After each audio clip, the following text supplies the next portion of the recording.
All right. Welcome. It's early still. Is everyone hungover? I'm not. So this is going to be formula for a bug bounty program. Before we get started, everything discussed here is based on our experiences over the past 6 years, past 12 months. There's a few forward-looking statements that I might make. That's not a binding contract that we're going to do something in our program, but really just things we're thinking about. So the future remains malleable. So I'm here to talk about bug bounty in general, but also specifically what it is at Verizon Media. If you don't know, Verizon Media is now one of the 3 pillars of Verizon: business, consumer, media. Media covers brands and advertising, formerly known as Oath or Verizon AOL, if you go back in time. So what is bug bounty in general and specifically at our company? And then jump into some tips on building a great program. And I'll sprinkle in some lessons from the past 6 years, but also some particular stories from the past 12 months when I joined the team, which was our biggest year yet. Our security team at Verizon Media is called the Paranoids because we are paranoid. A little bit here, a little bit there. We have over 175 members on our team, covering all sorts of functions: red team, blue team, the product security and assurance. We've got architects, we've got GRC, we do all the things. We strive to do all the things. But our mission is to protect our consumers, customers, and corporate data. We fight for our users in everything that we do. So I'm Chris. I like to take things apart and sometimes put them back together if I'm able to. Mostly I just like to learn how things work, what makes them tick. I've been working in application and product security for 9 years now, and when I took my first position, I really had 0 experience in security. Throughout my entire life, I worked with computers everywhere I could, build them, break them, program them, and mix that with propensity to learn how do things work, and I became a software engineer. My intro to security, though, was a single elective in college, followed by a friend who pointed me to the OWASP wiki pages back in 2011, and a nearly failed interview later, here I am. Right? That's just how things happen. But I like to tell people security is a mindset more than a skill set. It's a different way of thinking about the same kind of problems. So it's pretty easy. It was easy for me to make a transition from engineering to security, and a lot of people kind of see that as well. So we regularly look for people from the engineering side of the house that we can pull over to the security team if they start to show that security-mindedness, or if we can train them to be security-minded. If you're a good builder, you can be a good breaker. Now, though, the bug bounty team and I operate one of the world's largest and most successful bug bounty programs. Our team actually dropped to 0 staff at one point last year, and then we picked back up to 5, but we're settled in now around 4. And throughout 2018, we participated in 4 different live hacking events, and I'll get to kind of what those are later. But we had those spread all around the world.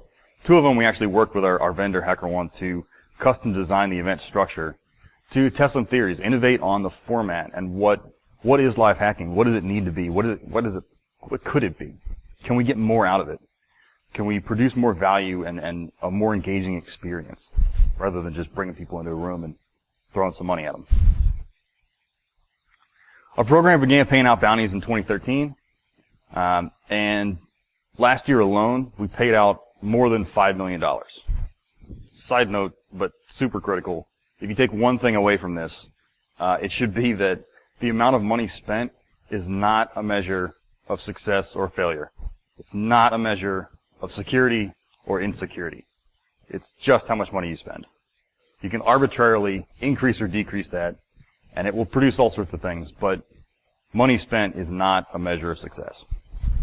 I constantly have to tell people that because that's one of those big things that we see, that we hear about, is money spent, really expensive bugs. $250,000 for an iPhone jailbreak, if it exists, right? Programs that will maybe just, I don't want to name some of the other ones, but there's groups out there that just buy 0 days, right? That's money spent, but does it prove that the product is secure or not? Not really, right? We all know that vulnerabilities exist everywhere. Last year, we actually restructured our process and the amount of money that we offer in bounties, and expanded the number of products and brands that were in our program, right?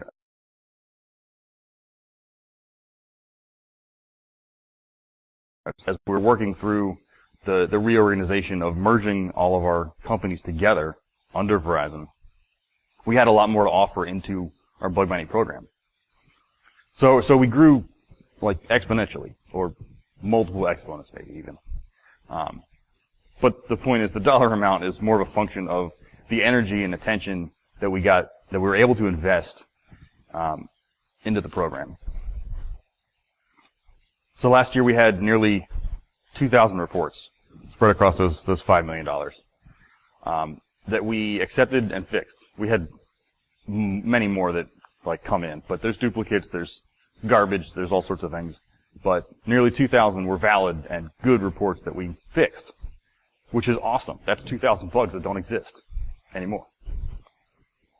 But that doesn't get into the previous 1,200 business days, which we're not publishing numbers for. So it's just the 2018 number. On average, it takes us 25 days to take a report in, fix it, test it, deploy it, and pay a researcher. So the whole life cycle from researchers submit something to getting paid, which is we put at the end of our plan, is 25 days, which is not the fastest, but it's pretty great if you consider that there's really no industry standard for responsible vulnerability disclosure programs and how fast the turnaround is on those. But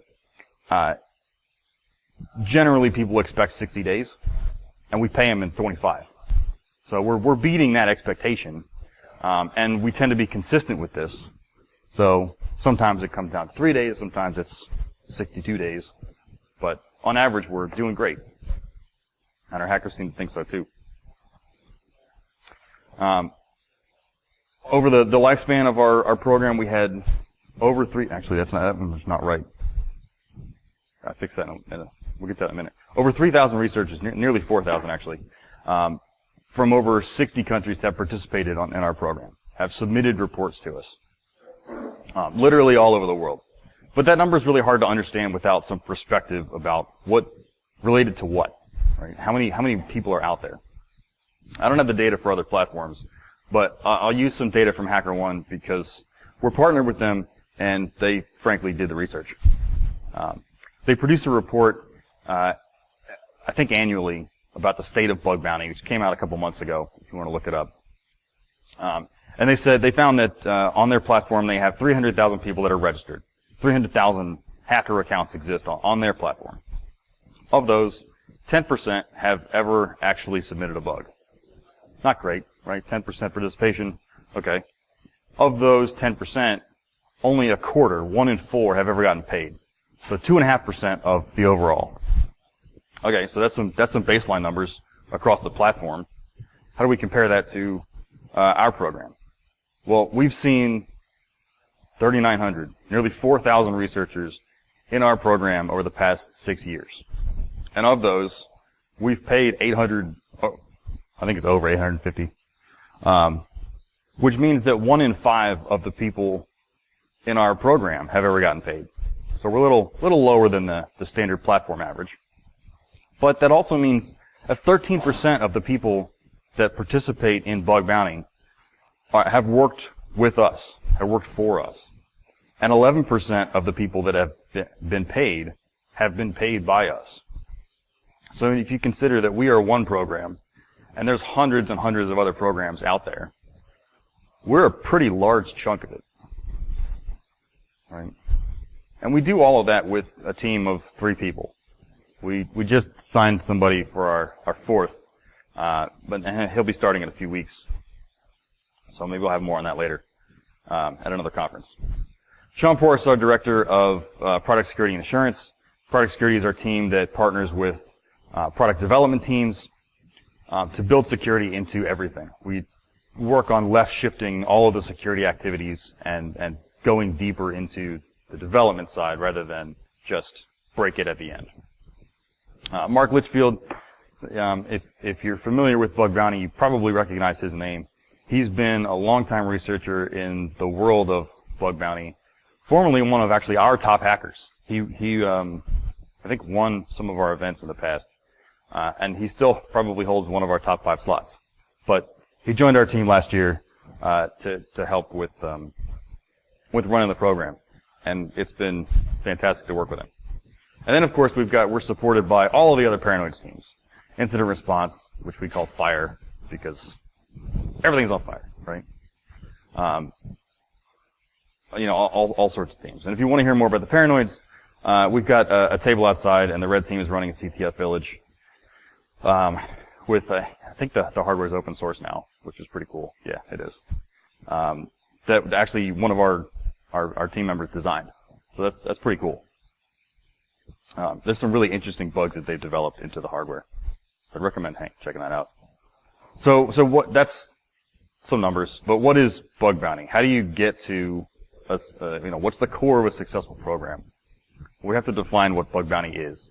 It means different things to different sides of the space, right? It means a different thing to a program than it does to a hacker or to the platform that brings those things together. We're going to look at it from a program perspective because that's where we sit. So we can take it down in just the words, right? The name, bug bounty, bug in terms of software is something that's not working the way it should, right? And bounty is a reward paid for a specific result. Okay, but there's teams that do this kind of thing. Teams that find bugs in software. This is a generic structure. There's a whole bunch of functions that a security organization might have that report up to your CISO. Your engineering is going to be separate than that, most likely. So where do these things exist? Well, bug bounty could fit in a lot of places.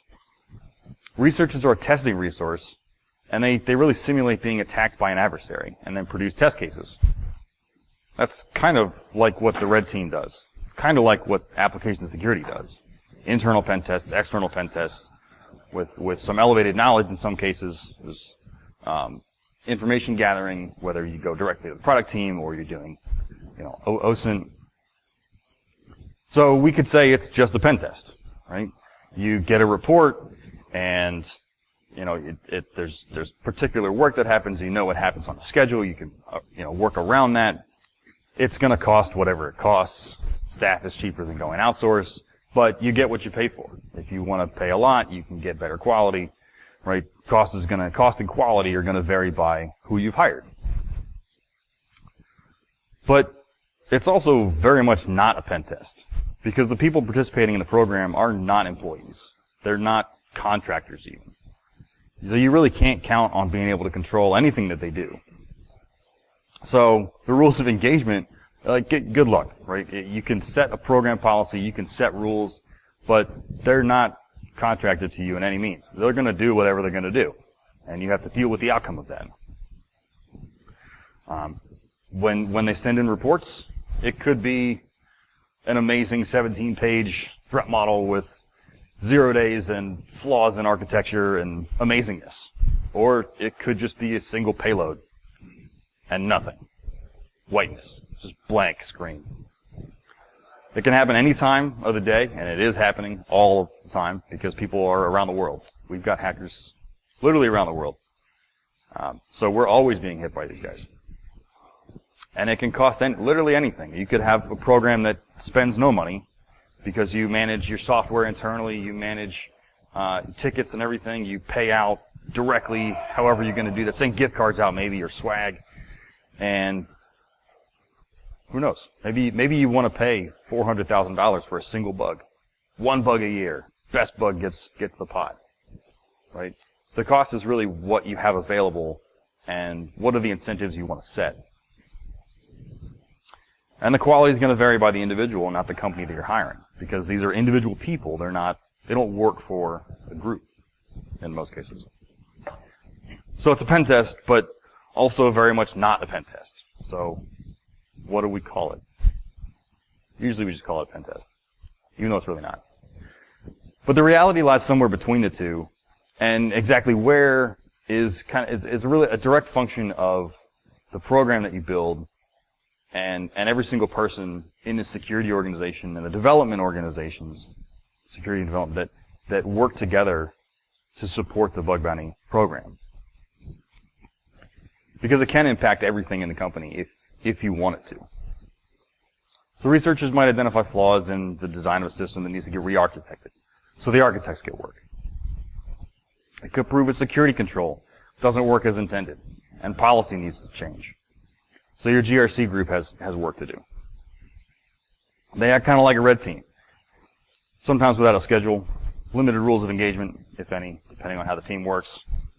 They break things and act without the knowledge of the general security team or the development organization. They could also work on a schedule. They can be exactly what you need them to be. Point the researchers at a thing, and they will go hunt that down. You can plan events, and we know there's going to be people hacking on this thing at this time, right? We can set a schedule. And when they produce reports, we can take those and hand them to development and say, here's the thing you need to fix. Here's how we reproduce it. We know that it exists. Let's fix it together. Right? There's a direct thing that can be handed over.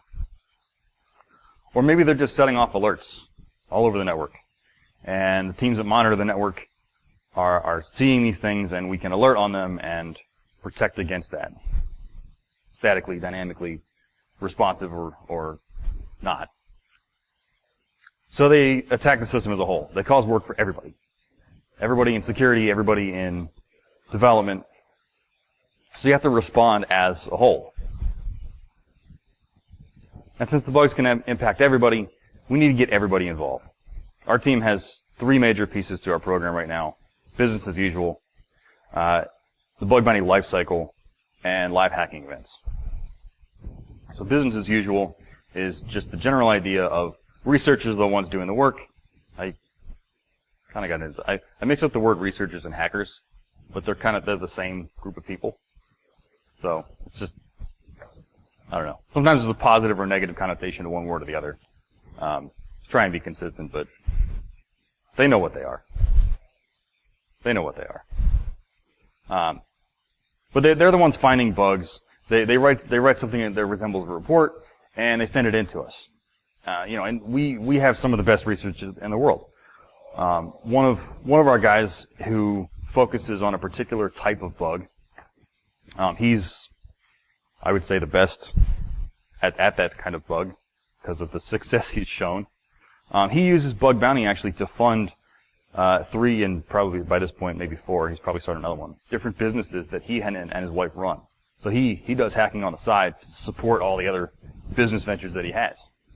That's pretty cool.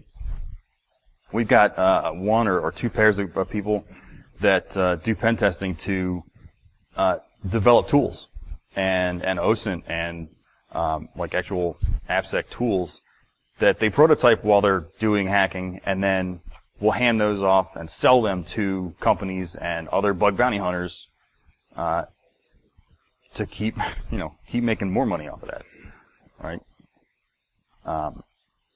But we've got people developing 0 days in software. We've got people actually doing threat models against our stuff.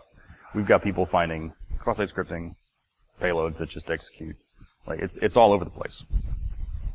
So they find a bug and they write a report. They send it in. HackerOne is our vendor that we use right now. They're our platform for ticket management and payment processing. We also use their managed service for initial triage of reports. So when a report comes in, they look at it, see if they can reproduce the steps, add any missing details. So the end result that they actually pass to us is a nice, clean, quality report. Saves us a ton of time. And they're a fantastic team. If we need a new feature in the platform, they put it on the backlog and they'll start working on it. If we need help getting data or building reports, they jump right in and find that data for us whenever we can't, if we don't have access to finding it.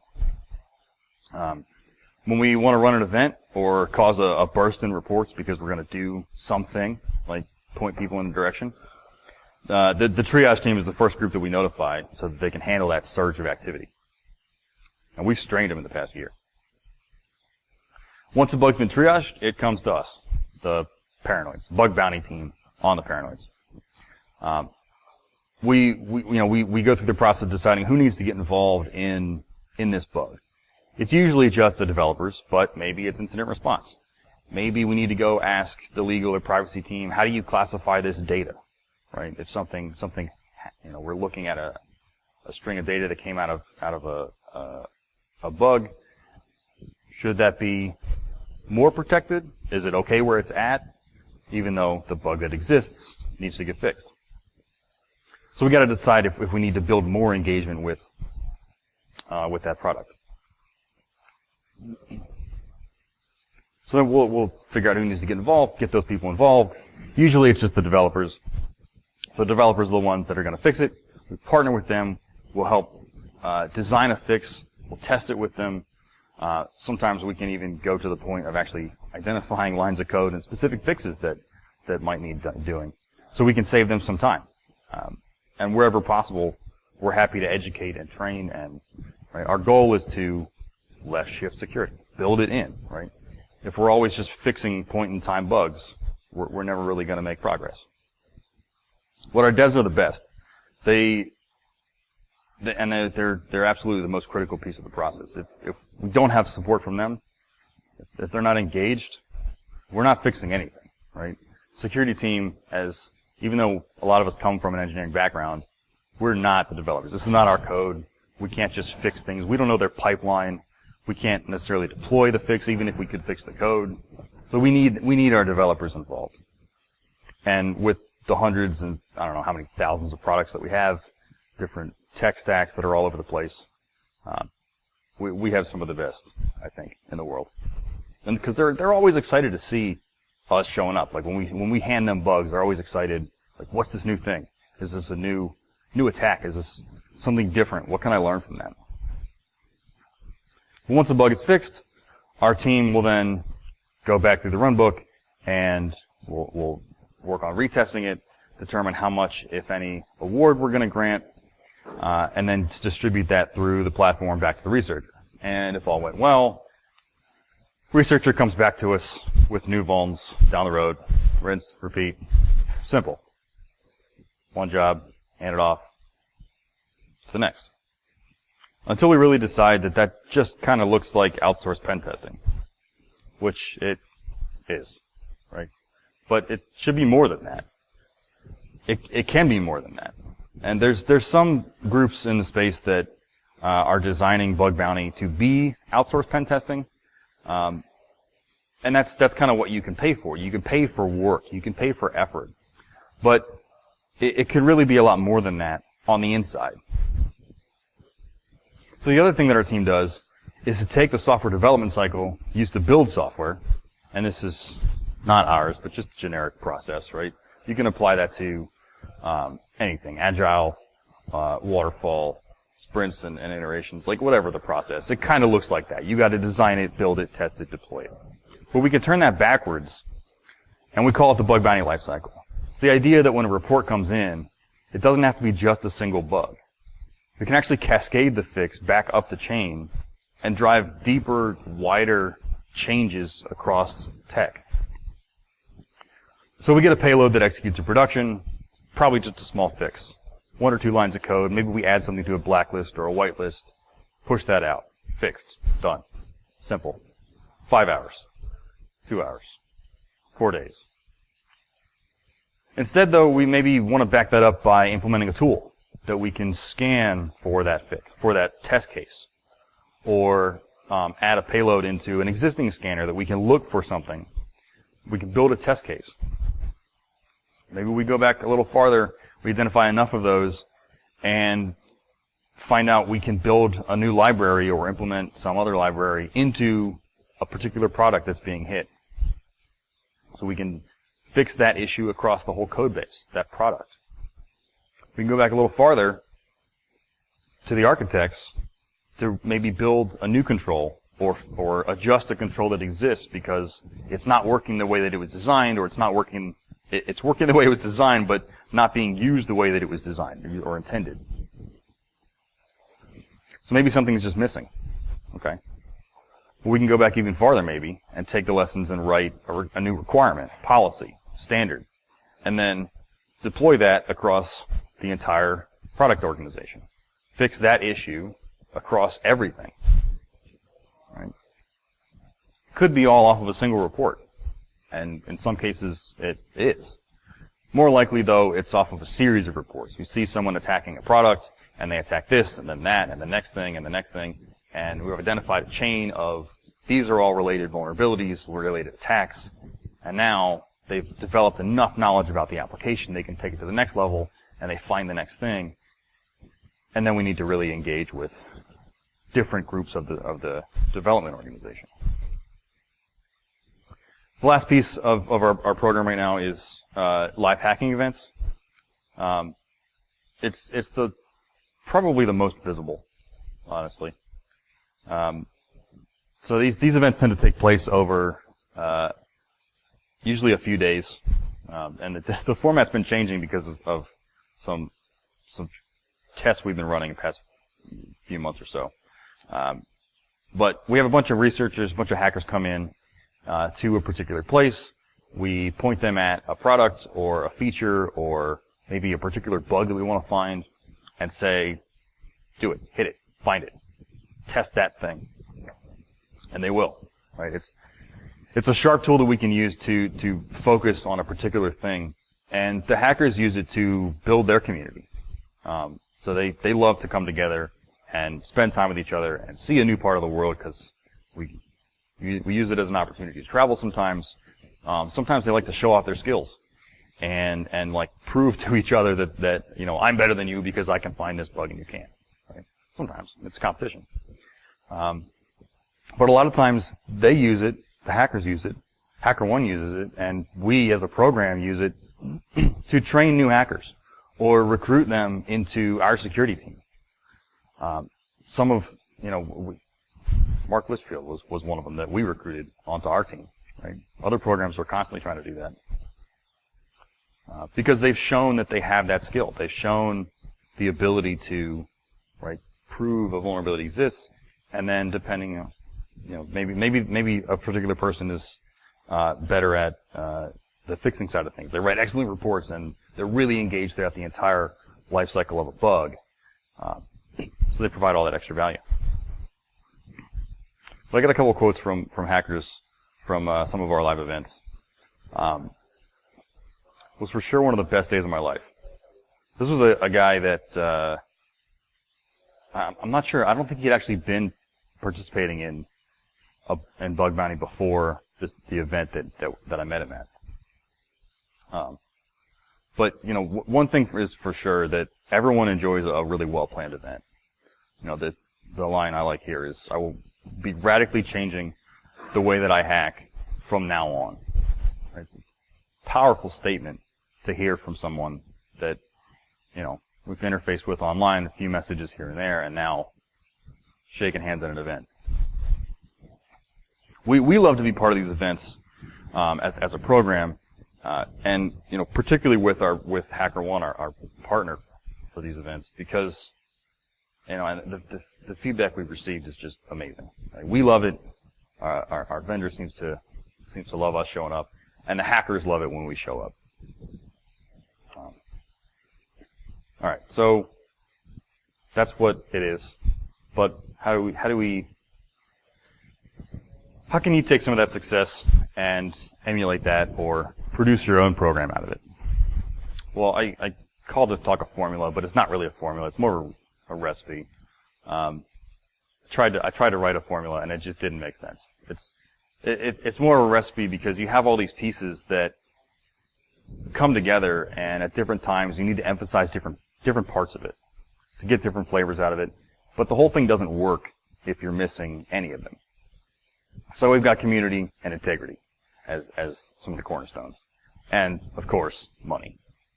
More money, probably more success, probably, but remember I said earlier, money is not a measure of success. But to the hackers, it feels more successful when they get paid. So to start the program, we need to have a single core guiding principle. You might call it a goal, But I think of it more as a principle instead. Goals are something that can change over time as you evolve. It's something you can achieve. A principle, though, is a higher purpose. It's something you can ask yourself, does this decision lead me towards the principle, towards our core principle of the program? Am I making progress in the right direction? Right? The principle is that direction.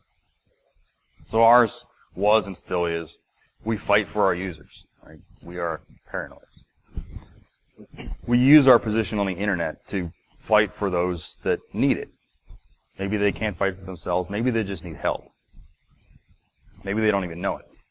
But we fight for our users. That's ours and really everyone's responsibility as companies on the internet, right? We have data, we should protect it. So maybe, that the goals, or our principle is going to manifest itself in different goals at different times. Now, maybe we want to set a goal to eradicate a single bug from our entire company. Or identify the most dangerous bug in each product and fix those individually. Or maybe we just want to build a new technology and enable our users to protect their own data within our systems. Once a program has a direction, you need to get participants involved. Executive sponsorship is critical. We hear this time and time again, right? You can build grassroots, you can go from the bottom up, but if you have buy-in from the top down, everything is way more effective. We've been so successful because we actually have buy-in from our CEO all the way down, right? When we have our company meetings, he's always making comments about security is fantastic and they're doing this and he should be involved in that, and he's constantly supporting us, which is incredible. Obviously, you'll need the researchers who are the ones doing the work to find the bugs. They run tools against the network, fuzz inputs, test the web applications, hammer the APIs, generally just work to expose the surface, find the cracks, and pry them apart. But when the bugs start rolling in, what do you do with them? Are you fixing them yourselves? Do you hand them off to a separate product team? Whoever's responsible for fixing the bugs has to be willing to accept them from the program. They're the most important part, the development group. So community is hyper important. This is actually the end photo from one of our live hacking events. The guy in the front there actually won the event. He got the most valuable hackers. He's got a belt, right? That's always fun. So this event was in Argentina last year. We flew down, I think the events typically have around 50 people. And the breakdown for this one was a little different because we had someone who was starting a hacker meetup community in the area. And he reached out to HackerOne and said, hey, I'm trying to get this thing started, get this off the ground. Can you guys help support us? And they said, absolutely. How do you feel about bringing a live event down to Argentina? So the breakdown for the event, instead of being 25 researchers and their plus ones, it became 25 researchers and 15 from the local community that was being started. And then working with us, we went to HackerOne and said, hey, let's do another thing. Let's add a CTF in because these events are typically tied around hacker conferences. So this was at Echo Party in Buenos Aires. So HackerOne built a little CTF that they ran at the conference, and the people that won got an invite to the event. Right? We can grow the community. It's a pretty interesting thing. It was an incentive to participate in the challenge. It was kind of a weird CTF, but everyone had fun. And we got great bugs from all three of the groups that showed up. A lot of them were actually new to hacking in general. Like they come from a pen test background or an engineering background or whatever the case, but they've never really done web application hacking, or most of them had never done bug bounty hunting. And yet we still found a lot of success. This is actually the guy. That's the best picture I could get of him. But this was captured. We were having a really intense conversation around I don't know what, but it was great because this was my first experience. This was 4 months after I learned bug bounty. Like, joined the program, started taking over things, started running it, And, I knew all of these people as usernames. I never met any of them, right? They knew me as a username, as Flying Toasters. And when Flying Toasters shows up in the comments, it's either because he's handing out money, or he's going to tell you that, like, bad news that, the bug you sent in is not a critical bug, it's a medium or a low severity. And, or, it's bad news because we don't care about that. It's not that we don't care, it's like that's not an issue, or our team is like this, you really just uncovered a feature that's not a security problem, so thanks for playing, right? Or duplicates. Yeah, right? That's the other thing. So money or bad news, right? And I knew all of them by their usernames. So some of them I am like super excited to read their reports because they put a lot of detail in it and it's a really interesting bug and it's like new research. I feel like I'm learning something when I read them. And some of them I dread because they're hard to read, or like I know that I'm going to have to give them bad news, or they just have a constant, they rate it so high and it's never that high, But these events bring everyone together and allow us to build those relationships together. So that now, RL is not a username, he's a person, right? We use the internet so frequently that it's hard sometimes to get back to that connection. That these are real people. And we're working to fight for our users, but so are they, right? They're out there, they're working on our products because maybe they use our products, they care about our products. Some of them really just care about our users and don't use the products. That's fine, right? They're helping us. It's all moving towards the right direction.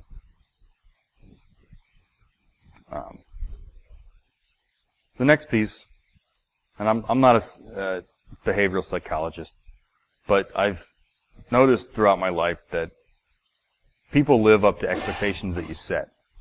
So if you set high expectations, particularly for yourself, because it's the best you can do, you set a high bar for yourself and work to live up to that, people around you will see that. And they respect it, and eventually, hopefully, they start to reciprocate that. They hold you to high expectations. They help you get there. And if you circle yourself with those people, they also will begin to set high expectations for themselves. So this should go without saying, but I'll say it anyways because it's incredibly important in bug bounty, but in everything. Act with integrity always.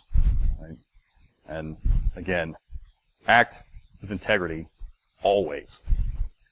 As a part of a bug bounty program, represent yourself, your team, your security organization, your company, your employee workforce to so many people and places. And that means that everything you do matters. Not just like, everything I do matters because I matter. But everything you do matters because it matters. Like, people see that.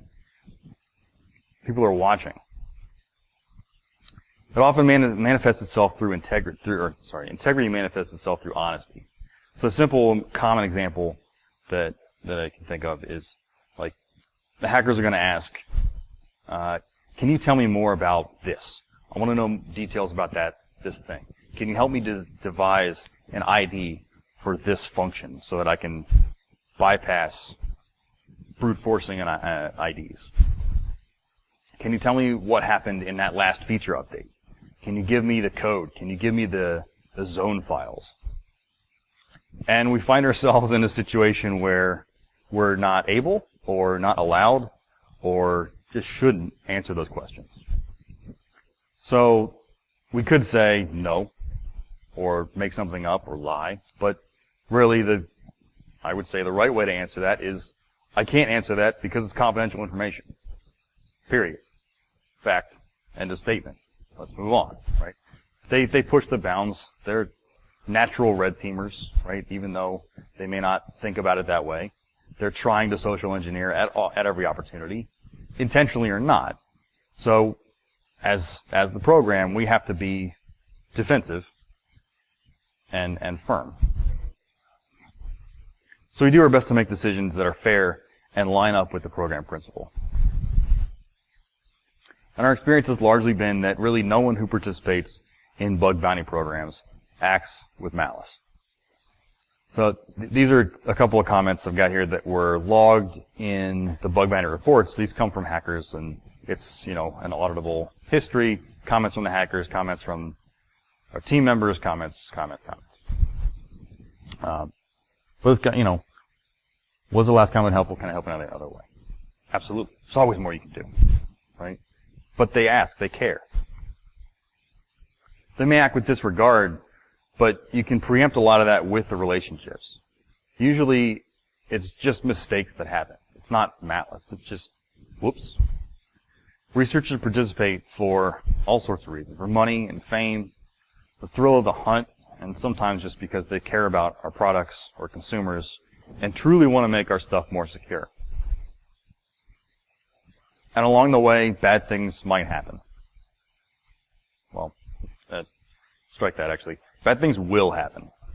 A trusting community around the program will help you get past those instances, because when we act with integrity, the people we work with feel obligated to do the same. So this was a situation. Actually, let me jump back, because this is another fun story. This one, our one of our monitoring teams, called us up in the middle of the night and said, something's going on, we need help. And it turns out we just had a hacker who was running his tools, and it was causing some chaos. So we tracked it down, figured out who it was, sent him a message and said, hey, I need you to stop right now. This is causing some trouble. What are you doing? Right? Submit us a report with the details of what you were doing, what you were going for, what did you find, and just stop until we tell you to go, right? So he sent in the report, and he followed it up with this comment that was, sorry, I didn't mean to cause any damage, happy to help with whatever I can. I'm not going to touch that thing again until you tell me to, right? And they do that because we've built that relationship. There's other instances where we don't have that relationship in place, and they just burn the whole thing down. Keep going until it breaks, and then we get a report. And now we have a whole mess to deal with, rather than we can stop it as it's happening. This one was a little different. He actually identified the issue, found a problem, and then identified a way that it could be escalated. And instead of going and doing that, which is against our rules, right? We look at that as pivoting, leveraging one vulnerability to test and find others. He stopped, sent us a report for what he had, and included a whole little mini report about here's what I think could happen if these conditions hold, but I'm not going to do that because it violates the rules and. So, we worked with him and said, thanks for stopping. We appreciate that you're staying within the rules and communicating with us. Maybe we actually do want to work together and let him go test this and set up a particular individual pen test kind of self-contained experience. Maybe we want to just say, no, stop, that's done. Maybe the application was planning on being EOL'd in 4 weeks, and it's not really worth his time or our effort.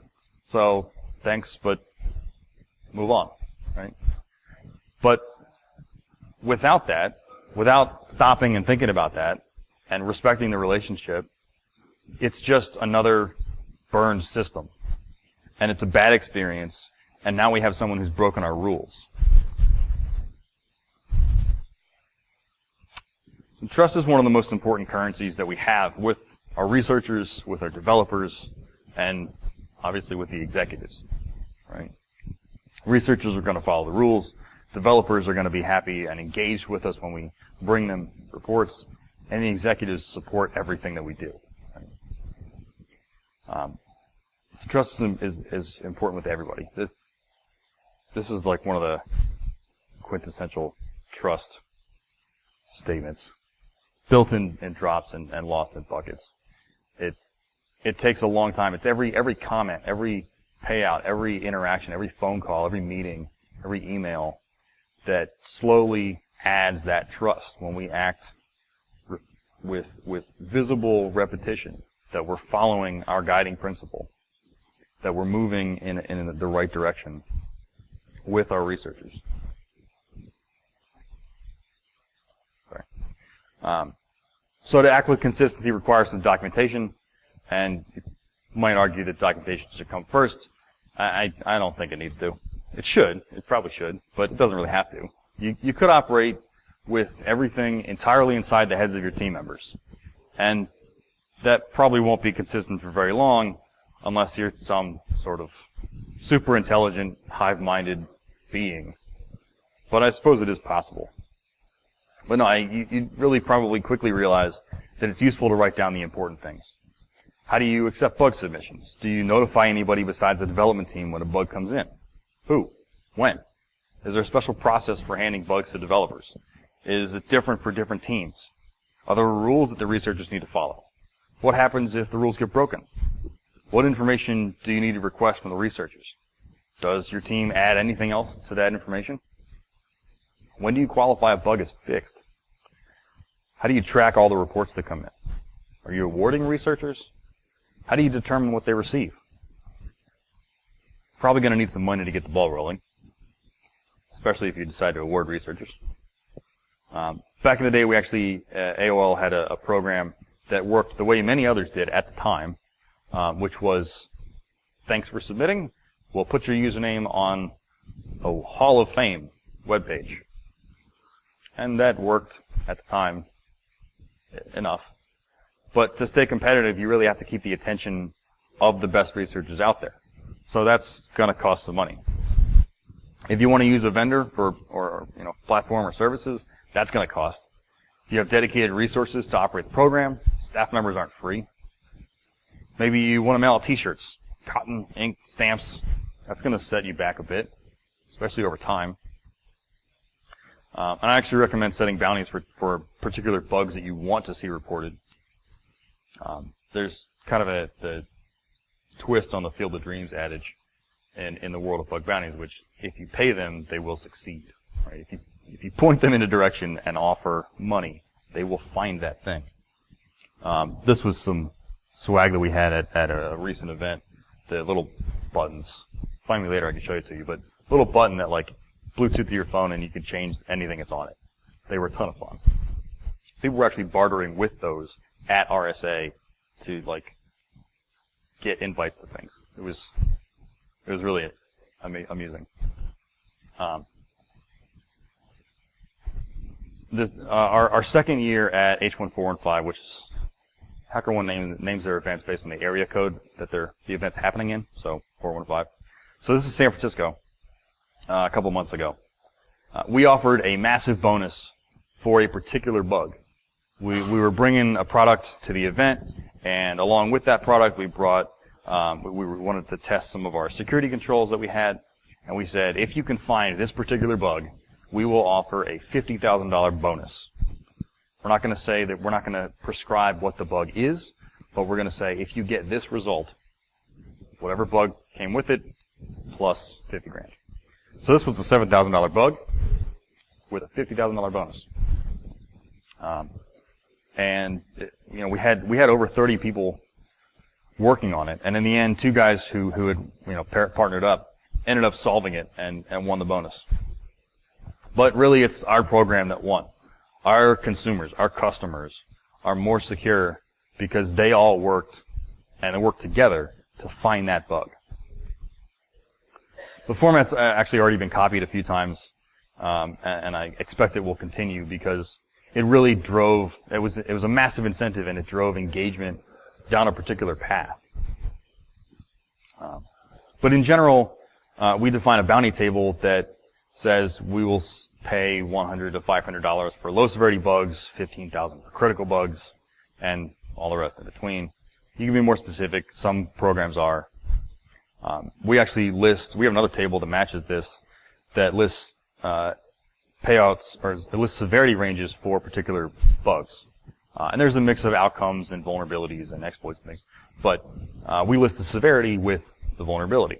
So you can kind of track that back and say, all right, well, remote code execution is critical. Critical is 10 to 15, so remote code execution is 10 to 15, right?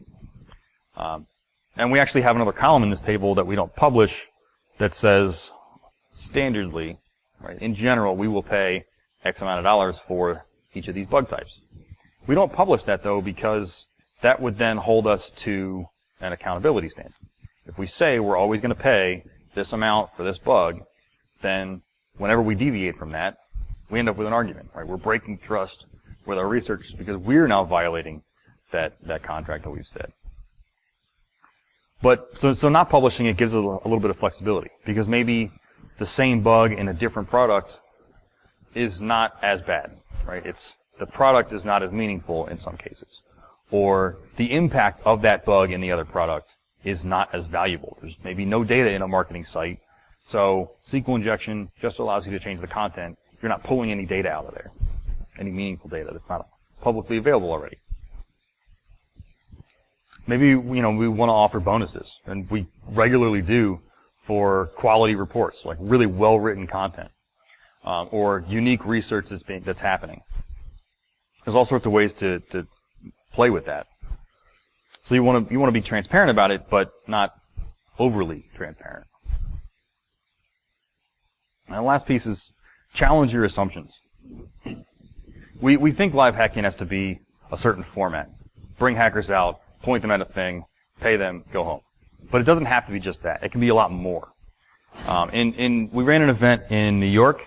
We, the royal we, our vendor and us, HackerOne.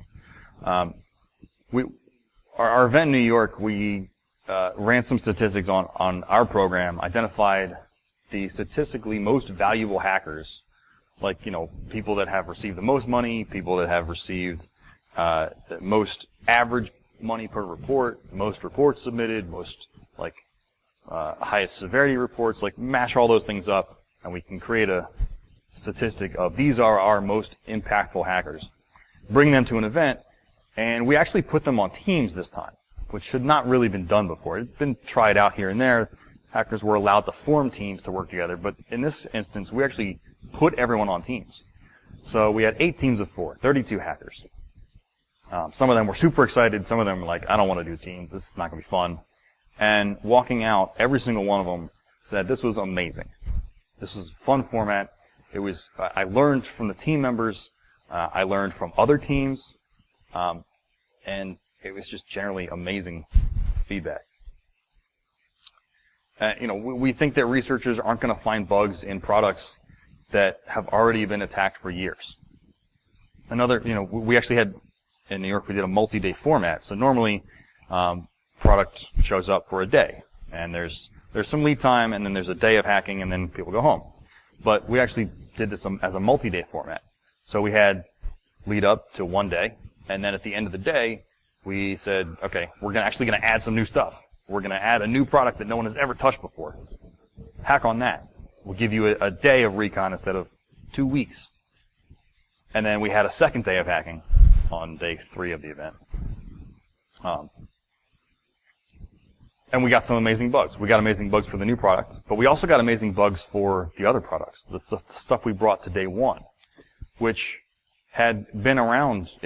Those things had been in our program, publicly available. They weren't behind invites. They were just out there for years and years. And everyone has this assumption that everybody's looked at it. I'm not going to find anything. That's not accurate. You will find something if you look. Right? You're never going to find it if you don't. But even if you've looked at it in the past, you've got new tools, you've got more skills, you've got different experiences now than you did in the past. Maybe you see something that looks exactly the same, but you recognize a different piece of it because of other experience you've had. Or you can partner with someone that you've met along the way and ask them, hey, I think this is weird.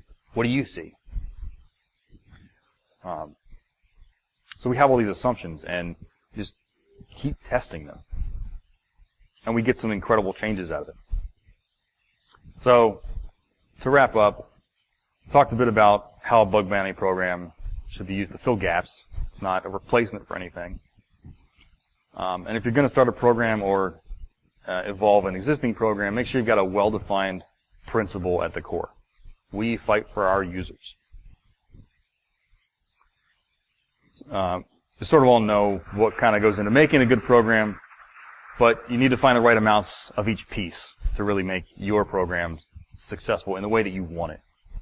and invest in the community that supports your program. And I'll say it again, act with integrity, always. And then, keep trying to move forwards. Bug bounty right now is, it feels extremely volatile. I don't know if that's accurate or not, but that's my assessment of it, is the whole space feels like it's moving really fast. It's changing at a rapid pace. So, again, this is what we know at the time. Things might change in the future. And I just want to, while I have the stage, thank Jason Pubal and Jana Geddes. When I joined the bug bounty program just about a year ago, May 1st last year, I literally knew nothing. On the plane out there, from Virginia to California, I read Jason's white paper, and then I sat with Jana for 7 days. How does it work? And that was my experience. And now here we are, right, with some amazing stuff.